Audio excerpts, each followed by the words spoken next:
Russia's full-scale invasion of Ukraine is reaching its third anniversary. Over 100,000 people have been killed and hundreds of thousands more have been wounded over the course of this conflict. It's been incredibly brutal, incredibly bloody, and really there's no end in sight, even today. The US has sent billions of dollars of aid, and that has been mostly in the form of equipment and ammunition, as well as some training. Many Americans completely misunderstand not only what forms that this aid takes, and we've already talked about that in a past video, but many Americans also completely misunderstand the role that Ukraine plays in US security and the impact that this war has on the United States. So that takes us to the key question: does the war in Ukraine really impact the United States and its security? A lot of this, I believe, boils down to poor communication by the federal government, mainly just the Biden administration, since they've been at the helm for the past 3 years here.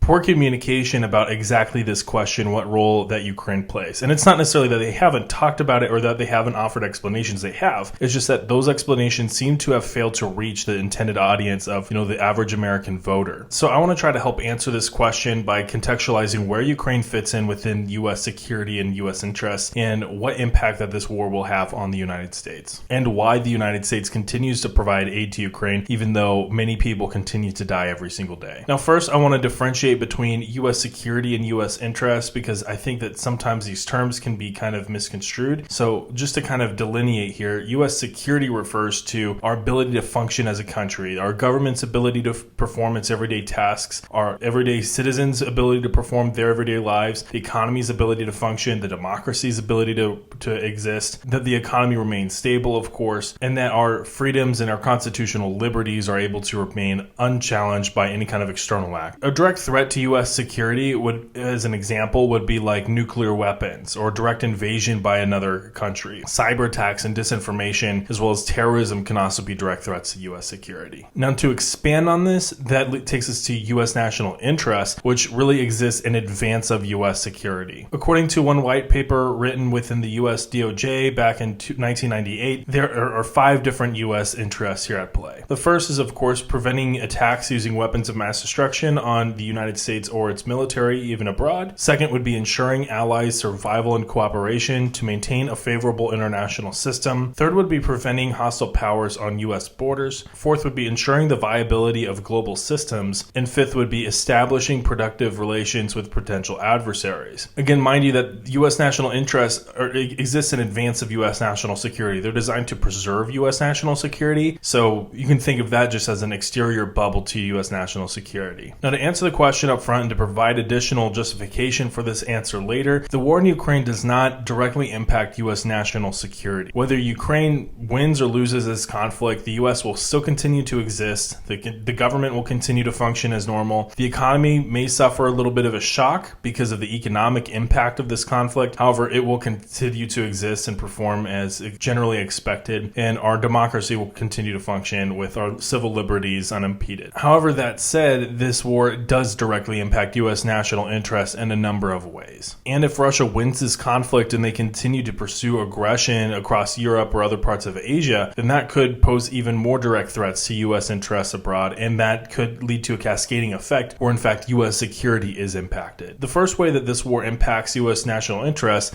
is it directly threatens U.S. allies all across Europe, and these are primarily NATO members. Countries like Poland, Latvia, Lithuania, Estonia, Finland, and Germany, as well as others, face increased risks of Russian sabotage, cyber attacks, disinformation campaigns, and assassination attempts. And we've already seen some of these attacks attempted on the soil of some of these countries, including Germany. These pose direct threats to the security of U.S. allies, like German security or Polish security. And if it poses direct threats to their security, then it certainly is impacting U.S. national interests. The U.S., of course, has a large military presence across Europe as well. So the preservation of those troops, of course, is another element of U.S. national interest that is at stake. The second impact that this war has on U.S. national interests is the economic impact from this conflict. Ukraine is a major export of wheat, barley, and other kinds of agricultural products. It's nicknamed the breadbasket of Europe. And Prior to this conflict, it exported a significant amount of food resources to different countries around Africa and Asia. A lot of those countries are at-risk countries that are already suffering food scarcity. Now, when the war started, a lot of those exports went away, and both Russia and Ukraine have at times managed to negotiate different windows where Ukraine can still export foodstuffs across the world. However, the capacity for Ukraine to export has been largely impacted by the invasion. One of its largest ports in Mariupol had been seized by Russia, and a lot of agricultural land is directly impacted by this conflict. It's being fought over in eastern and southern Ukraine,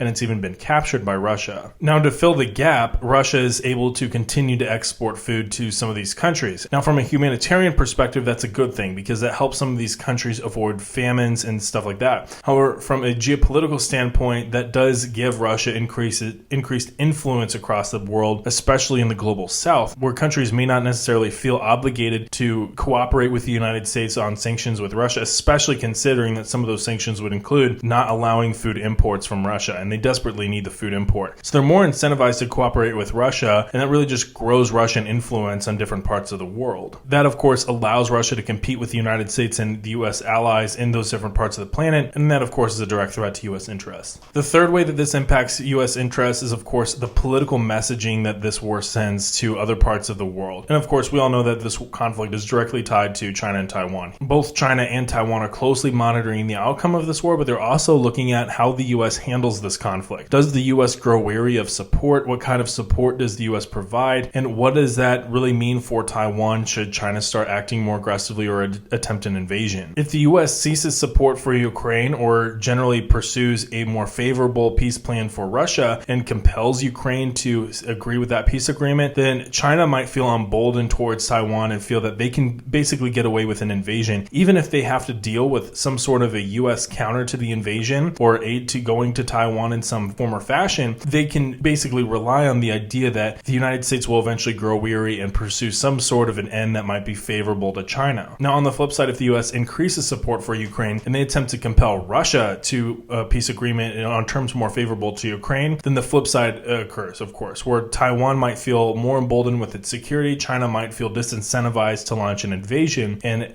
we might avoid a war in Taiwan for at least a little while. Now, that, of course, takes us to the search for a peace agreement in this conflict. And, of course, talk continues to grow on both sides looking for some sort of an out. With the election of President Trump back in the United States, one of his big campaign promises is that he would end the war in Ukraine before he even got inaugurated. Those of you watching this channel probably already know, of course, that's a little fanciful. You know, there's a lot at stake. There's a lot going on here. There are a lot of moving parts, so that's really a lot to promise, and there's no guarantee that that's even going to happen. But that does kind of underline the general idea that everybody's looking for an end to this conflict in some form or fashion. It's just a question on what form that peace takes. And that, of course, takes me to the topic of a just peace in Ukraine. And I think that that's really what impacts U.S. interest the most here, especially with a peace agreement. The outcome of this conflict and the way that this conflict is resolved will really dictate the future risk of this conflict happening again. If the war ends favorably for Russia, then Putin may feel incentivized to continue further aggression once the military has been refit, rearmed, and basically reset, and pursue aggression later into Ukraine again or other parts of Europe. If the war ends favorably for Ukraine, however, and if Russia loses some of the ground that it's been able to capture, then that might actually disincentivize Putin from continuing further aggression, and that might actually lead to further internal unrest within Russia where Putin's regime security might be at stake, because he basically billed that this would be a quick and easy war. It clearly has not been, and then he billed it as an existential crisis for Russia, and if they lose, then the Russian people may view that Putin is not the correct person to be able to preserve Russia as a state moving forward. Now, that kind of a scenario, we're really kind of getting into hypotheticals, and that kind of impacts other areas of U.S. national interest that I'm sure the U.S. would not want to see that happen. But at the same time, that's really kind of what we're looking at here. Of course, overall, as this war continues on, the U.S. voters appear to be very tired of just war in general. They're tired of the conflicts in the Middle East. They're tired of this conflict in Europe that they really don't understand, and they don't understand what the aid's doing or where it's going. And domestic issues were certainly leading in the docket for voters in this election in 2024. Russia hopes that a Trump victory might bring a more favorable position for Russia here in the near future. However, already looking at some of his security picks for his national security staff and for Department of State, it definitely doesn't indicate that that's going to go well for Russia. And already you can see some people in Russia Russian media kind of starting to accept that, okay, this might not be who we thought he was going to be. This is going to be a bit more challenging for Russia. Trump's position on Ukraine is a little unclear at the moment, but his approach may depend on how the negotiations go and how either side reacts to those negotiations and how cooperative they are. However, despite all the uncertainty, the war appears to be continuing without an end in the near sight, and that's why we need to really just kind of recontextualize, hey, this is where Ukraine fits in with U.S. national interests and whether or not it actually does impact U.S. national security. To review, no, it does not impact national security. However, it does pretty strongly, I think, impact national interests as we've outlined in this video. So with all that, I want to hear your thoughts on this topic. Let me know down in the comment section down below. Let's keep this conversation going. Leave a like if you found this video helpful or interesting, and subscribe for more videos just like this on this channel talking about Russia and Ukraine. With all that, I'll see you all next time.